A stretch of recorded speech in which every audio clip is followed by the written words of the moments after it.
Hi friends, എല്ലാവർക്കും സ്മിതാസ് cooking വേൾഡിലേക്ക് സ്വാഗതം. ഇന്ന് ഉണ്ടാക്കുന്നത് ഒരു തോരനാണ് കേട്ടോ. കോളിഫ്ലവർ കൊണ്ടാണ് തോരൻ ഉണ്ടാക്കുന്നത്.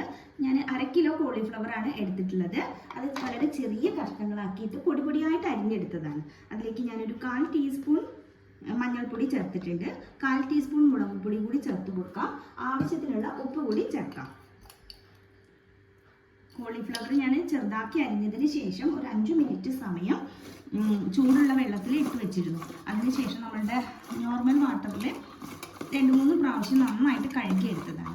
മുളക് പൊടി, മഞ്ഞൾപ്പൊടി, ഉപ്പൊക്കെ നന്നായിട്ടൊന്ന് യോജിപ്പിച്ച് കൊടുക്കാം.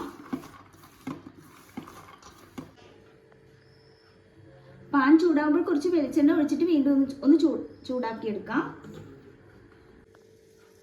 ചൂടായ വെളിച്ചെണ്ണയിലേക്ക് കടുക് ചേർക്കാം.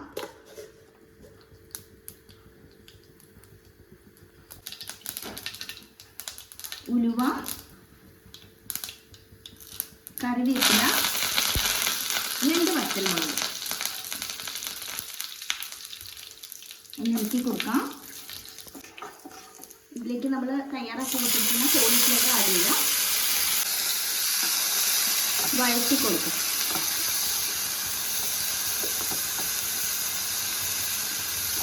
ചാനൽ ആദ്യമായിട്ടാണെങ്കിൽ സബ്സ്ക്രൈബ് ചെയ്യാൻ മറക്കരുത്. തൊട്ടടുത്തേണ്ട ബെല്ലൈക്കൺ കൂടി ഒന്ന് ക്ലിക്ക് ചെയ്യുന്ന ഓപ്ഷൻ കാണാം. അതിൽ ഓൾ വേണം സെലക്ട് ചെയ്യാം. എങ്കിൽ മാത്രമേ പുതിയ വീഡിയോ അപ്ലോഡ് ചെയ്യുമ്പോൾ നോട്ടിഫിക്കേഷൻ ലഭിക്കുകയുള്ളൂ. അതിന് ശേഷം ഒരു 3 വെളുത്തുള്ളി ചതച്ചത്, 4 ചുവന്നുള്ളി ചതച്ചത് അതും കൂടി ചേർത്തിട്ട് വീണ്ടും 1 കൂടി ചേർത്ത് കൊടുക്കും.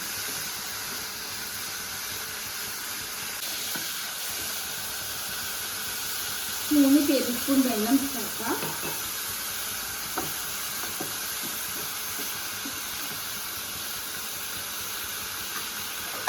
അടച്ച് വെച്ച് വേവിക്കാം. കറി നോക്കാം. 5 മിനിറ്റ് സമയം കൊണ്ട് തന്നെ കറക്റ്റായിട്ട് വെന്ത് കിട്ടും കേട്ടോ. കല്ലിൻ്റെ വെള്ളമെല്ലാം വെട്ടി നല്ല പാകത്തിലാണ് ഇരിക്കുന്നത്. ഇതിലേക്ക് 1 കപ്പ് നാളികേരം ചിരകിയത്, കുറച്ച് കറിവേപ്പില കൂടി ചേർക്കാം. നന്നായിട്ട് ഇളക്കി യോജിപ്പിച്ചെടുക്കാം.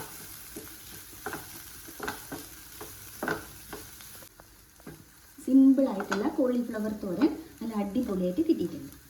ഫ്ലെയിം ഓഫ് ചെയ്യാം. എന്തായാലും നിങ്ങളിതൊന്ന് ട്രൈ ചെയ്ത് നോക്കും. വീഡിയോ ഇഷ്ടമായി ലൈക്ക് ചെയ്യാനും ഷെയർ ചെയ്യാനും കമൻറ്റ് ചെയ്യാനും ഒന്നും മറക്കരുത്. താങ്ക്